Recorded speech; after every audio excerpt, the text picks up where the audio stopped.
Well, hello there, boys and girls, friends and neighbors. Big Rig Johnny here with you. Boy, I tell you, I don't know how many videos I've done on this subject, but it needs to be said again and again and again. I should probably make a video every single day of the week so that maybe humanity will get this through their fucking head. The word of the day is communication. Okay? Communication. Everybody thinks it's not that big of a deal. Hey man, it's not that hard to get through the day. We don't really need to communicate with each other. Yeah, we do. Okay? I go to different places all the time. Today I'm at California Paper Products in Shafter, California, which is basically a few miles north of Bakersfield. And I get here, I do what it tells me to do. There's a sign that tells me to park my truck here, go inside, talk to this person, and they say, okay, sign in and all kind of stuff. But you know what they don't ask you? And I know I look like a super trucker, so everybody just assumes that I know what the fuck's going on. But they never say, or they rarely say actually, hey, you been here before? Nope. Okay. And actually, now that I think about it, she did say that. You been here before? No, I have not. My first time, man. Oh, okay. So what would that mean? What do you think that you should tell a guy that has never been to your facility before, especially if you have, you got certain procedures that you want followed, and that the next guy that you talk to is going to fucking bust your balls on and look at you like you're a fucking idiot if you don't do, right? Hey, is this your first time here? Yeah, it is. Or no, I've been here a bunch of times. Okay, great. Then you can short circuit the information and just go on, because the guy's been there. That means he probably understands the process. Great. But if you say, I've never been here before, ma'am, great. Well, give me all the fucking information. Don't give me the cliff notes. Tell me what I'm supposed to do. So she tells me pretty much the same thing that was on the sign. Hey, go out to your truck. I'm on the scale. They want you to scale in and scale out. So go out to your truck. Put your tandems all the way back into one of those two docks. Okay. So I'm starting to do that. Now, the tandems on your truck, if you put them all the way back, it makes it very difficult to maneuver. Okay. And these places, you got to make these big wide U-turns, and you got to back into docks, and it's just a pain in the ass. So you don't want to move your tandems. You want to have them forward as much as possible, because it makes it easier to maneuver the truck. The tail swing is different and all that kind of stuff. All that boring shit that you non-truckers don't give a shit about, okay? But, the guy that's unloading the trucks sees these fucking guys come in all the time with trucks. You'd think that he'd understand a little bit about trucking, but I guess not. So anyway, so I make this big U-turn, and I see the guy standing at one of the docks. Okay.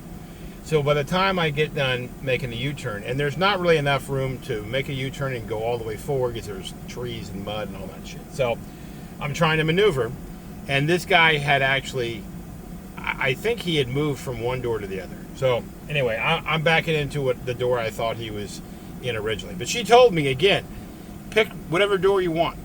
There's two doors, okay? I just picked the one I want. That's what she told me. Well, this guy decides he wants me to be in a certain door. So he comes out. He's got his, I don't know.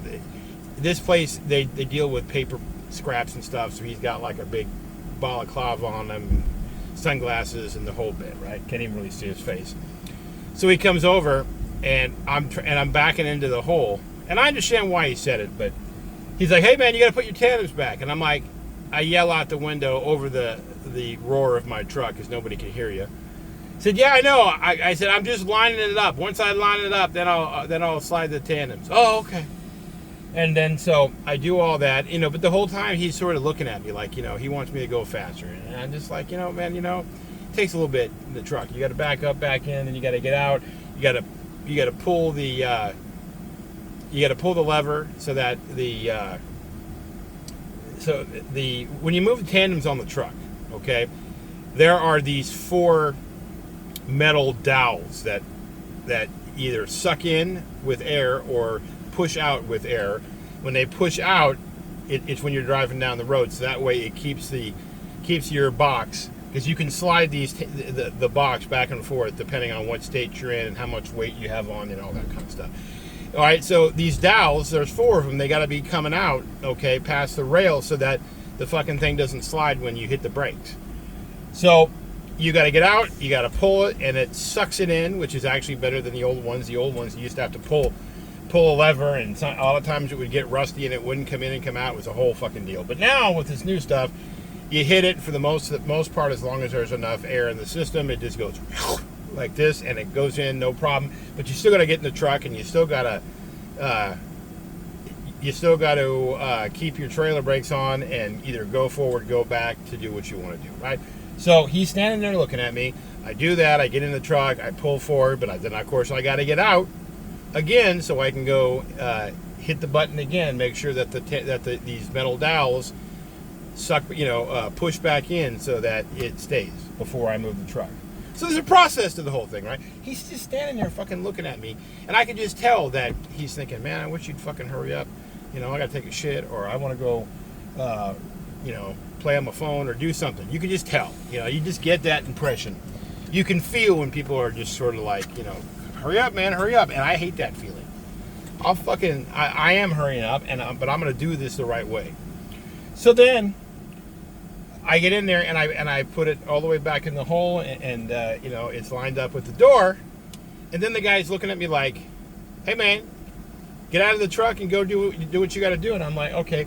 I wasn't told to do anything else. And some places, what they want you to do is, on trucks, you have 2 air lines. You got a blue line and a red line. The red line is the one that is connected from your cab to the trailer. So a lot of these places have these procedures because I guess some truckers are fucking dumb, and it's a safety thing. They want to make sure that they don't try to pull the fucking truck out, from under them and stuff. So I get it, but every place is different, okay? And every place gives you one of these. Okay, they give you something like here, and it tells you what to do. And it's just like, what I'm saying? It's just there's shit, but every place is different. Some places don't care. They're just like, hey man, here's the door, go put it in the hole. You don't have to slide your tandems, because sliding the tandems is a pain in the ass. Because sometimes when the tandems don't work or they get stuck, it's just a huge pain in the ass resetting it up, and it's just a pain in the ass. So if you don't have to move your tandems, then we'd rather not, right? Okay. But my point is, if I walked in the door and I said I haven't been here before, and why not just say, okay, well, do this, and then when you get in the hole, which we call the hole, which is the door. Once you get in the door, then go ahead and take your red tandem off, because the guy's going to put a lock on it. Okay. I mean, just tell me that, because this guy obviously thinks that I knew that, but I didn't know that because nobody told me. Again, communication. It takes another like 5 fucking seconds to say, hey, just to reiterate, do this, do this last thing, so when the guy's out there, he can feel safe unloading your truck. But nobody does that. They fucking short circuit the system. They want to go do other stuff. They're thinking about other things. They're just not thinking about what's going on. So, I always have to ask a question, and I'm the kind of person that I don't like to be told, hey, do this, do that, because I don't want to get in people's way. I want to be a super professional guy. I want to be a professional super trucker, okay? And I want to get in, get out, and I want people to think, man, this guy's been doing it for a long time. He's professional. He knows what he's doing. He's handling his business.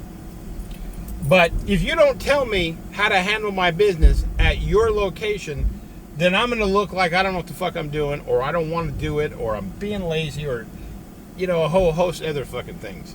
And I don't like that. That pisses me off, because I am out here 12, 14 hours a day trying to do the best job I possibly can. Okay? But especially like yesterday when I had gotten up at 3 o'clock in the morning. I've been on the road since 3, and it was like 3 or 4 in the afternoon. I only had a few more hours left, and I'm tired. I mean, I'm on fucking fumes, right? So communication would really be helpful. Even more communication than normal. Like, hey man, I bet you he's probably tired. Let me just make sure this poor trucker here knows exactly what he's supposed to do, so that makes it easy on him, so he's not getting in and out of the truck. Because it's not like a fucking, not like a car or an SUV or anything. It's a fucking big rig where you got to climb in the thing, get set, sit in your seat, then climb back out, climb in, climb out. That shit, it takes forever.